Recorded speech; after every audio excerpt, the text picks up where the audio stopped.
Go ahead and open your Bibles to Mark chapter 6 this morning. If we haven't met yet, my name is Mason Van Beek. I'm the community ministry leader here at Great Oaks Church. And if we haven't met yet, or even if we have briefly, and you want to learn more about our church, I would love to meet you at Launch Point after the service. This morning, I have the wonderful opportunity of opening God's Word with you as we look at Mark chapter 6, as we seek to learn more about who God is and what truth is to be found in the book of Mark, in the chapter of 6. Before we do that, though, I want to tell you about a news article that I found myself reading this week. It was an article from 2015, and it was an article titled this: 450 Turkish sheep let leap to their death. Now, at first, when I read this title, I was like, it must have been a slow day in the office to write about sheep that are leaping to their death. But then I was like, okay, wait a second. That's actually kind of like, that doesn't happen, right? That's like absurd. And so like you would have, I clicked on the article, read it, and in reading the article, I actually came to find out that it was actually 1,500 sheep that leapt off the cliff, but only 450 of them died. 1,500 sheep jumping off of a cliff. And it all started with just one. One of them did it and all of them followed. It's like the answer to the question, hey, if your friends were gonna jump off a cliff, would you jump with them? And clearly for these 1,499 sheep, they all said, yes, we would jump with our friend. So 1,500 sheep jump off of the edge of this cliff. And it's like, well, why? What caused that to happen? What caused the sheep to do that? Well, as I read the article a little bit further and I learned a little bit more about the situation, the reason that this happened was because the shepherds were gone. The shepherds were gone. They had gone to eat breakfast and they had left all the sheep there thinking, they'll be fine.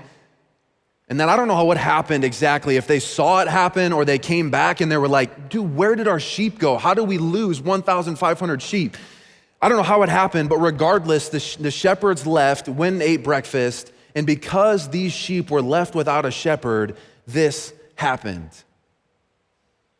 And what I think that story shows us about sheep is that sheep are in dire need of a shepherd. Now, why do I bring that up? Why did I come up with an article? Why was I reading an article from 2015 about sheep? Well, because whether you know this or not, we are actually referred to as sheep in the Bible. And in Mark chapter 6, we are going to see ourselves again referred to as sheep. And I believe the same truth about that article and the need for a shepherd is going to be true, and I hope you see it this morning, that we, like sheep, are in need of a shepherd. We, like sheep, are in need of a shepherd. In fact, it's an absolute necessity for sheep to have a shepherd. We don't just need any kind of shepherd, though. We can't just put anything in place of that. We need the shepherd. And I believe that as we see our need for the shepherd and who that shepherd is, I believe will see the role that we play also in pointing others to this shepherd. So let me begin then by reading Mark chapter 6, starting in verse 30 through verse 44, as we see this picture of the sheep needing a shepherd come into view. Starting in verse 30. The apostles gathered around Jesus and reported to him all that had been done and taught. Remember, if you were with us, Jesus sent out the 12 disciples. They went and did ministry. They heard about John being beheaded, and now they came back and are with Jesus, talking to him about all the ministry that they had done and taught. Then Jesus said to them, verse 31, "Come away by yourselves to a remote place and rest for a while. For many people were coming and going, and they did not even have time to eat. So they went away in the boat by themselves to a remote place. But many saw them leaving and recognized them. And they ran on foot from all the towns and arrived ahead of them. When he went ashore, he saw a large crowd and had compassion on them, because they were like sheep without a shepherd. Then he began to teach them many things. When it grew late, his disciples approached him and said, 'This place is deserted and it's already late. Send them away so that they can go into the surrounding countryside and villages to buy themselves something to eat.' 'You give them something to eat,' he responded. They said to him, Should we go and buy 200 denarii worth of bread and give them something to eat?" He asked them, "How many loaves do you have? Go and see." When they found out, they said, "5 and 2 fish." Then he instructed them to have all the people sit down in groups on the green grass. So they sat down in groups of hundreds and fifties. He took the 5 loaves and the 2 fish, and looking up to heaven, he blessed and broke the loaves. He kept giving them to his disciples to set before the people. He also divided the 2 fish among them all. Everyone ate and was satisfied. They picked up 12 baskets full of pieces of bread and fish. Now those who had eaten the loaves were about 5,000 men. I want to begin first by pointing out the truth that we so clearly see within this text, which is the fact that we need a shepherd.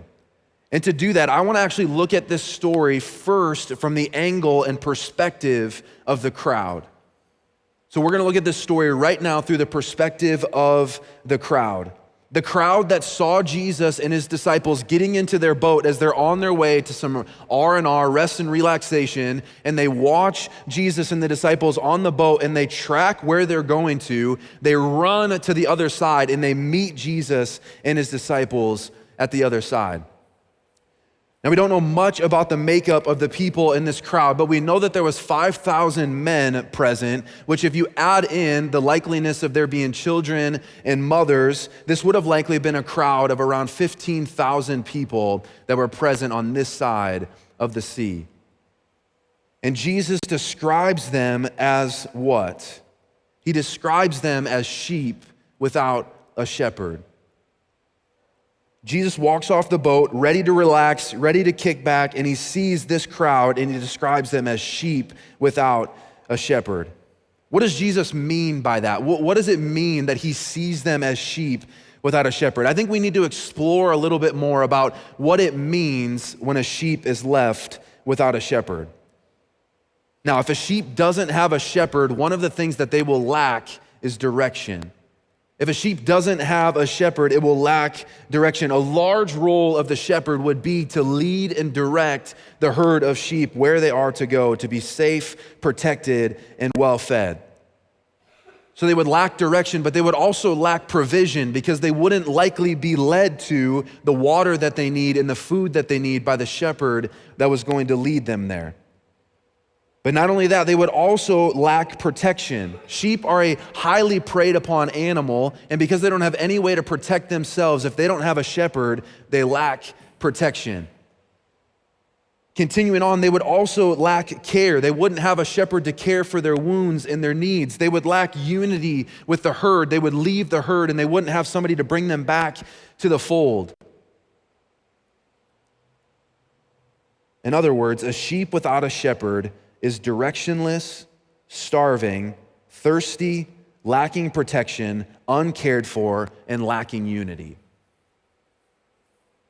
A sheep without a shepherd is directionless, starving, thirsty, lacking protection, uncared for, and lacking unity. Therefore, when Jesus got off the boat and looked at these people, that is what he would have seen. Not actual sheep, but he would have seen people that he was viewing as a sheep who did not have a shepherd, meaning he would have seen people who had no one to lead them to the truth. He would have seen people who had no one to feed them physically or spiritually. He would have seen people who have no one to guard them from harm, no one to care for them and tend to their wounds and their needs. He would have seen people who had no one to gather them into a flock and give them unity. Here's where this ties into us, Great Oaks, and here's what you need to hear. Everyone in this room either was or still is like a sheep without a shepherd. Everyone in this room either was at one point or still is like a sheep without a shepherd. Because what Jesus was seeing when he looked at these people is he saw a people who didn't have him, who didn't have the shepherd. When we're like sheep without a shepherd, we don't know what the truth is or where to find it. We are directionless and lost. We may find physical food, but we're lacking spiritual food. We lack protection from the enemy, whose one goal is to steal, kill, and destroy God's people and creation. We lack having someone to truly care for us.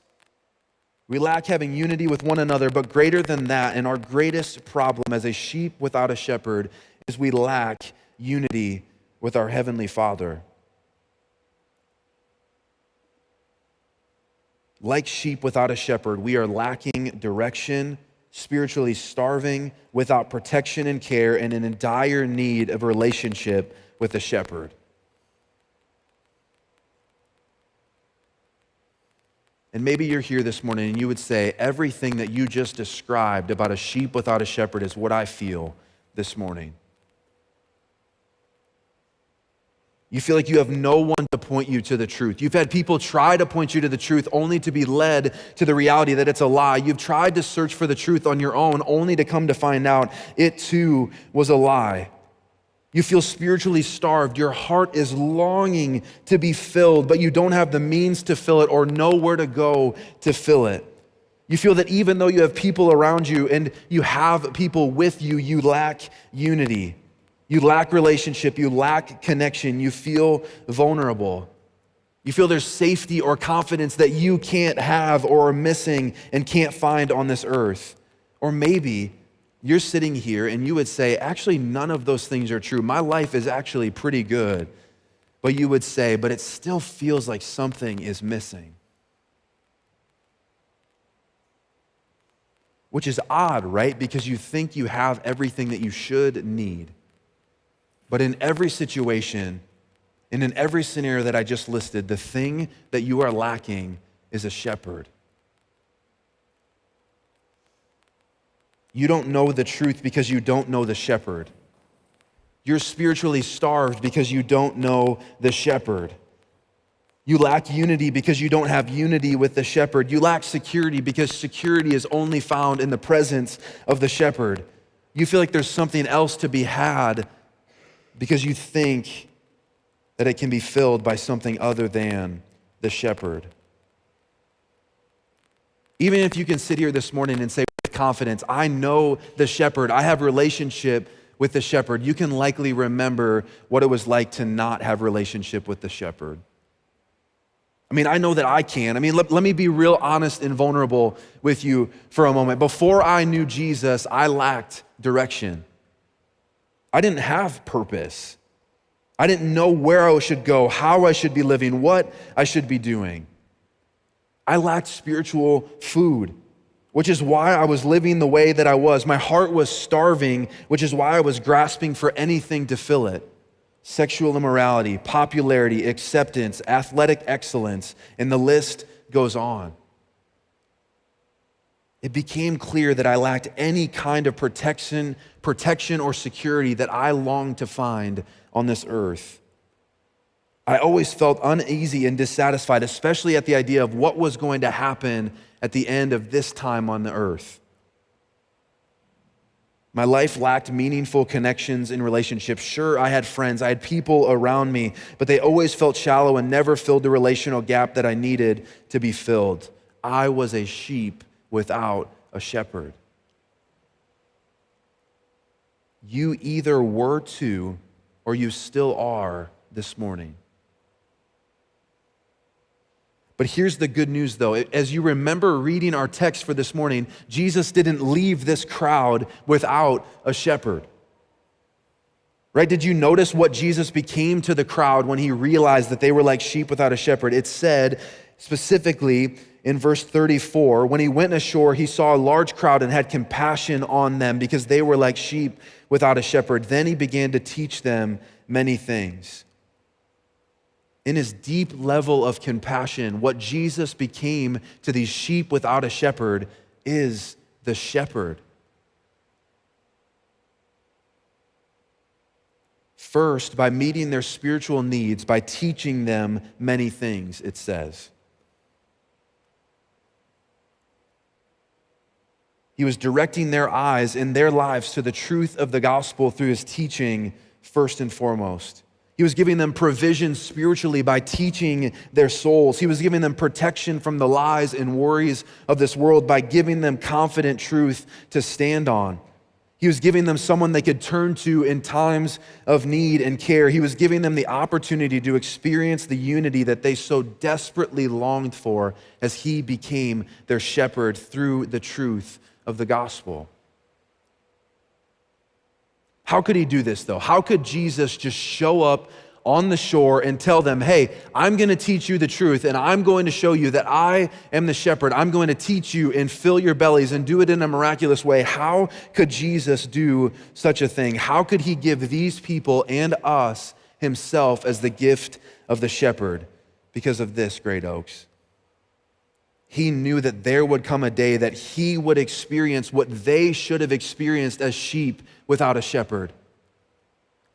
He knew there would come a day that as the sacrificial lamb, he would be hung on the cross and he would experience what it would feel like to be a sheep without a shepherd as his father turned his face away from him.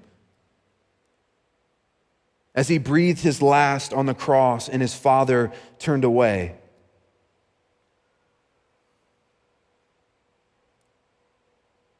He experienced what we should have experienced as sheep without a shepherd.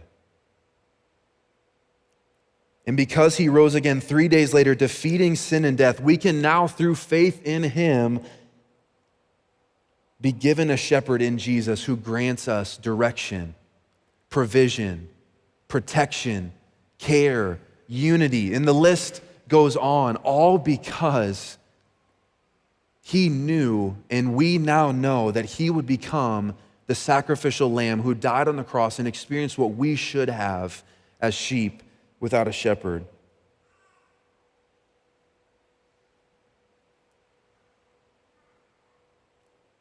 Put yourselves in the shoes of the crowd for a second. Jesus, in his compassion, on his way to rest and relaxation, didn't blow right by them, but he saw them and in his compassion, he met their greatest need.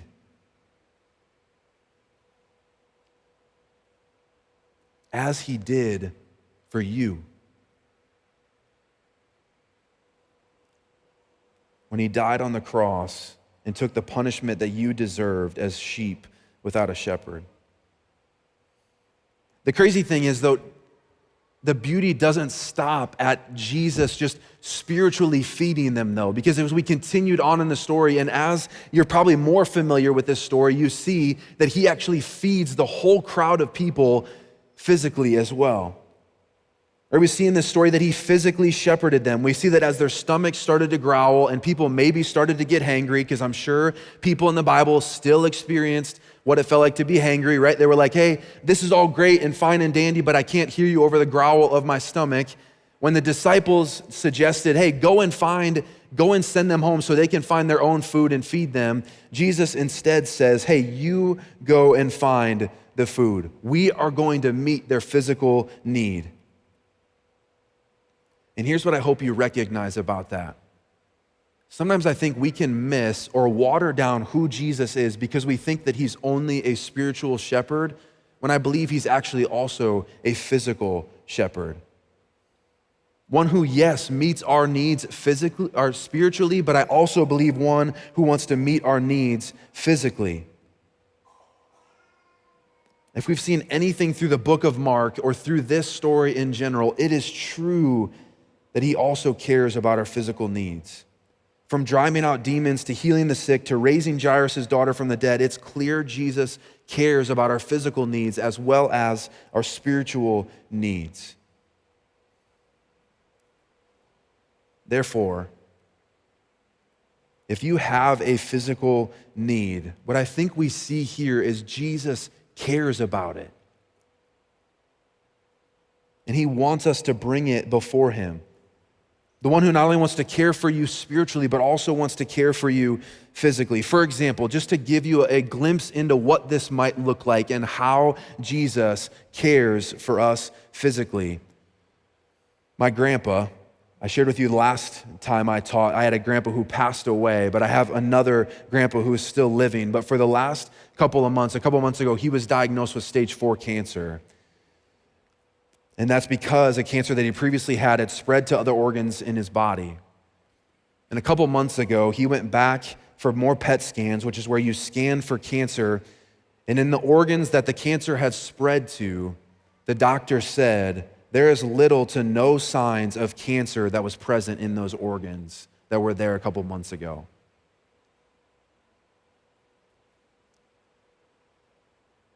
My grandpa had only done one round of chemotherapy because it had taken away his physical health so poorly that he said, I'm done. And he went back to the doctor, and only because of the prayers that we would have put before a holy and powerful God do I believe that my grandpa was able to hear the news that cancer isn't seen right now. Whether it be health-related, finance-related, mental health-related, or whatever physical need you may have, I want you to hear Jesus cares. The shepherd cares. However, just for clarity, if my grandpa were to go back to the doctor 3 months from now for his follow-up scan and they were to see that cancer again, would that give me reason to say, Jesus doesn't actually care about his physical needs, see? Or, Jesus is a bad shepherd. He's not a good shepherd. Not at all. Because us not experiencing healing or resolution to our difficulty and physical strife on this earth doesn't mean our shepherd has left us or he's a bad shepherd. And instead it means that we must trust the shepherd that has a greater plan than his sheep can understand. To us as his sheep, it may seem that when he doesn't meet our physical needs immediately or in the moment, it may seem like he doesn't care. It may seem like he's indifferent. When in all reality, his lack of action isn't due to his indifference, it's due to his confident control that he has over the situation. A plan that we as a sheep may not understand, but when we remember who the shepherd is, good, faithful, true, just, trustworthy, we can trust the plan that he does have. So what does he want to show the crowd then? As we looked at the crowd, the perspective that they would have had as they saw Jesus come off of the boat, what did Jesus want to show the crowd? He wanted to show them this: I can be the shepherd you need. I can meet your spiritual needs. I can meet your physical needs. I am the shepherd that you need. And maybe for the first time this morning, you need to acknowledge the same thing.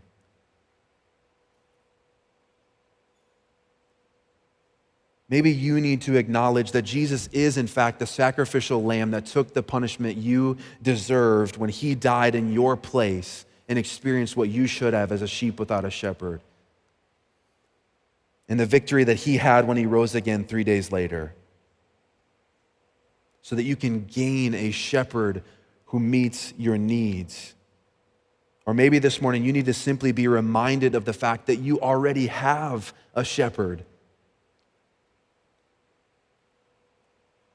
You have a shepherd if you've put your faith in Jesus. And maybe you need to hear, stop looking for something else to be that shepherd that you already have.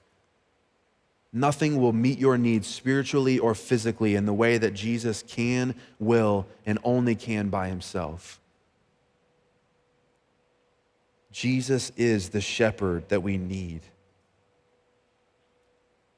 But there's another group of people in this story, right? If that's the crowd, if that's the people who ran however far that they went to reach Jesus before he got off of the boat to be where he was, there's another crowd that was in the boat with Jesus.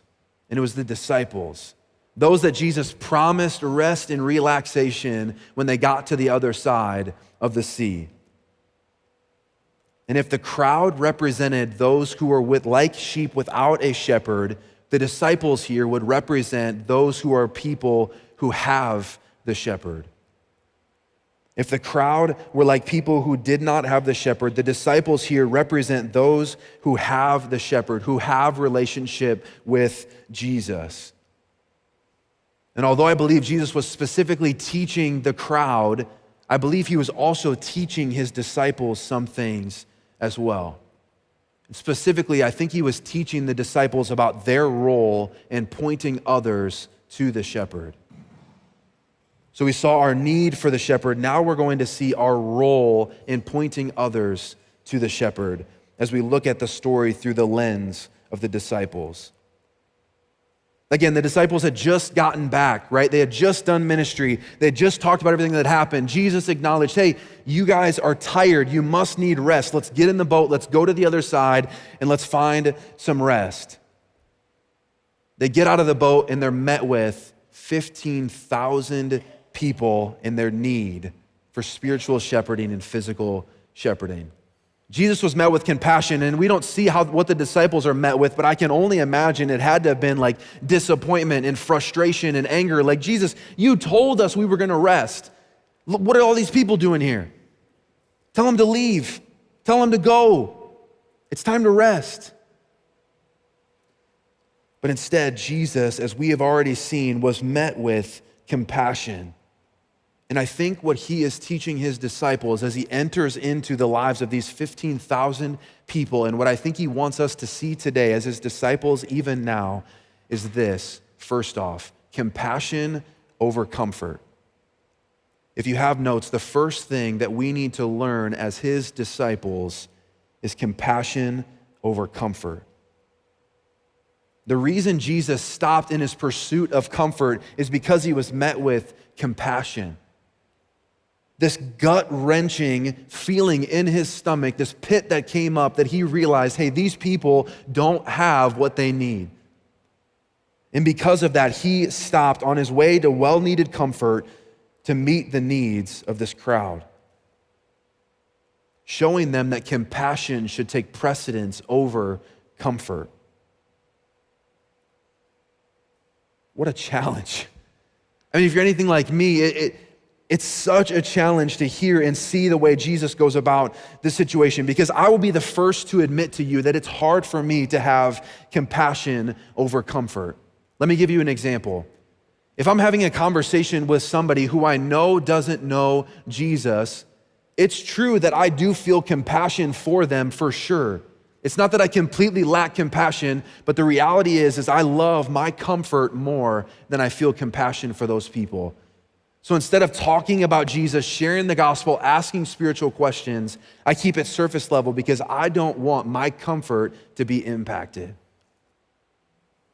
Or for example, I get home at the end of a long day and God seemingly gives me the perfect opportunity to interact with one of my neighbors. And instead of making eye contact and talking with them, I grab my backpack, close my door, make sure that they don't see me, and I walk inside because I want to be comfortable on my couch instead of having a conversation with compassion with somebody I know doesn't know Jesus. The list goes on. Those are just two examples. And although at first glance it may seem like the solution is to love comfort less, I don't think that that's actually the right solution to come to. I think the better solution in a situation, in a scenario like this, is not to love comfort less, but to feel more compassion. We should increase the compassion that we feel towards those who are like sheep without a shepherd. We should remember what it was like for us to be sheep without a shepherd.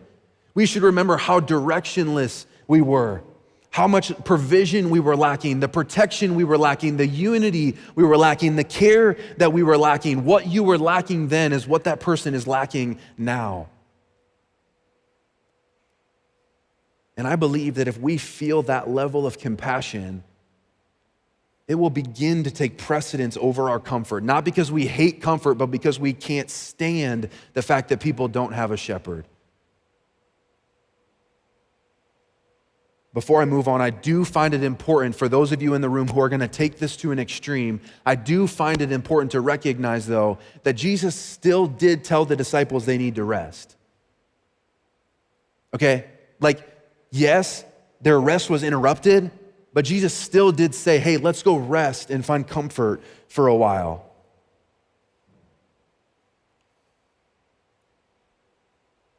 Jesus told his disciples that this was necessary. However, don't use that as an excuse at the end of the day when you're met with an opportunity to compassionately love and share with somebody to say, hey, I need comfort and rest.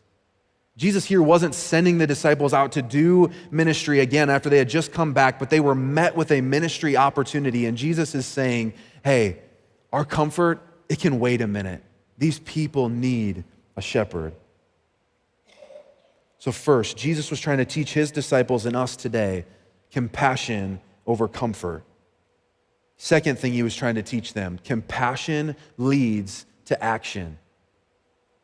Compassion leads to action. You see, Jesus didn't simply just feel this pit in his stomach as he walked off of the boat and he felt really bad and he was really sad that they didn't have a shepherd, but he kept walking towards comfort and relaxation. No, his pit in his stomach, his feeling that he had, his compassion that he felt led him to action, to teach them and to feed them. His compassion led to action. He didn't just feel what he felt or talk about what he felt, but he actually took action based on the emotion of compassion that he felt. Let me ask you, does your compassion lead you to action? Does your compassion lead you to action? Is it leading you to do something about the pit in your stomach that you have about the people that are around you who don't know Jesus? As I was thinking about this particular reality, I was struck with something that gave me a little bit of a pit in my stomach, and it was this. My feelings of compassion towards people doesn't save them.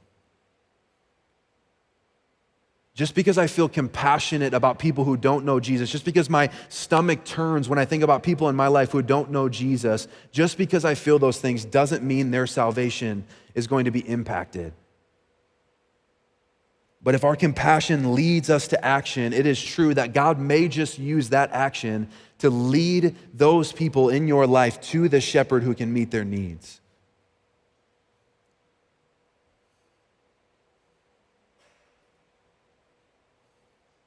Take a moment to think about someone that you know that is like sheep without a shepherd. Someone who doesn't know Jesus as their Savior. Somebody who doesn't know the gospel. It's probably true that you feel compassion towards that person. Your heart likely breaks that this person doesn't know Jesus and they don't have a relationship with the shepherd who can give them direction, provision, care, comfort, and unity. But we must ask the question then, how is that compassion going to lead me to action? What steps am I going to take to help those people see Jesus as the shepherd they need? I'm not asking you to do that with 15,000 people like Jesus was with his 12 disciples. I'm asking you to do it with one. Just one person right now. One person that you would say, hey, they don't know Jesus. They don't have the shepherd. You feel compassion for them. What action are you going to take? And here's what I believe the promise is, and the third thing that Jesus teaches his disciples as they play a part in pointing others towards the shepherd. The third thing is this: Jesus will use the faithful action of his disciples in miraculous ways. Jesus will use the faithful action of his disciples in miraculous ways. Did you notice that Jesus sent his disciples out to meet the physical needs of the crowd? Did you notice that when the disciples said, hey, Jesus, let's just send them home. They can figure it out for themselves. Jesus sent them out and says, no, you are going to feed these people. You are going to play a role in making sure that these 15,000 people have their needs met. So what did they do? They faithfully took action. They went around in the crowd, they found all the food that they could find, they came back with 5 loaves of bread and 2 fish, and they probably were thinking, all right, Jesus, I guess we have enough food for us, but I don't know what you're gonna do with these 15,000 other people that are here. This is nothing, Jesus. Why did you even send us out here to get the bread, to get the fish? This isn't gonna feed them. Because what Jesus did next was miraculously used the faithful action that the disciples took in a miraculous way. He took what they thought was a good for nothing, 5 loaves of bread and 2 fish, and fed 15,000 people enough that they had 12 baskets full after.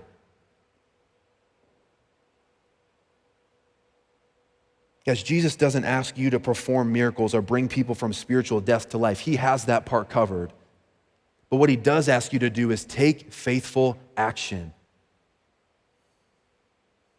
It might seem good for nothing. Guys, I don't know how many times I've walked away from sharing the gospel with somebody thinking, wow, I think I'm more confused about the gospel after sharing that with them. And I get a text later on in the day and they say, I've never understood the gospel like that before. It's like, what do you mean? I confused myself and you understood it? How does that work? Because my faithful action was used in a miraculous way, and that what was confusing to me was understandable to them in a way that they heard and understood the gospel in a way that I don't even think I understood. I don't know what faithful action might look like for you, but what seems like a good-for-nothing little bit that you can give, I believe Jesus will use in a miraculous way if you faithfully give it. If you faithfully take action, whether that be spiritual needs, physical needs, Jesus will use it in a miraculous way. All God is asking of you is that you would be faithful in the action steps you're taking as a result of the compassion that you feel towards those who are like sheep without a shepherd.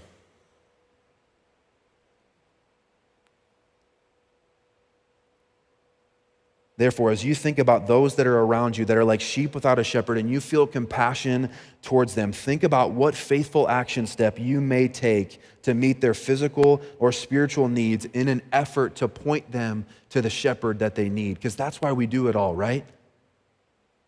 We meet physical needs and we meet spiritual needs, not in an effort for people to see, hey, Mason must be the shepherd, but in an effort to show them Jesus is the shepherd that you need. Believing that God will use your faithful actions in miraculous ways to open their eyes to the shepherd that you found and the shepherd that they need. Because here's the thing, we are all sheep. We all need a shepherd. You either have found the shepherd or you haven't yet. If you have, remember who the shepherd is and what that means for you. And if you haven't yet, recognize what Jesus compassionately did to give you the shepherd. Because he is the shepherd we all need. Would you pray with me? God, we thank you. We thank you for who you are, for what you've done. We thank you for the fact that you don't just see us compassionately as sheep without a shepherd, but you take action. Because if you just saw us and felt that, we wouldn't have been saved. It wouldn't have meant anything. If you just felt bad for us, but you didn't go to the cross, we would still be sheep without a shepherd. If you didn't experience the wrath that we should have, the punishment that we should have as sheep without a shepherd, we would still be that way. But because you did what you did, we're not. And we're grateful. And we ask that as people who now have the shepherd, would you use us to point people to the shepherd? Thank you for who you are, for the fact that you meet our spiritual needs and you care for our physical needs in a way that we don't deserve or couldn't earn. And it's in your name we pray these things. Amen. This morning we get the opportunity to participate in communion.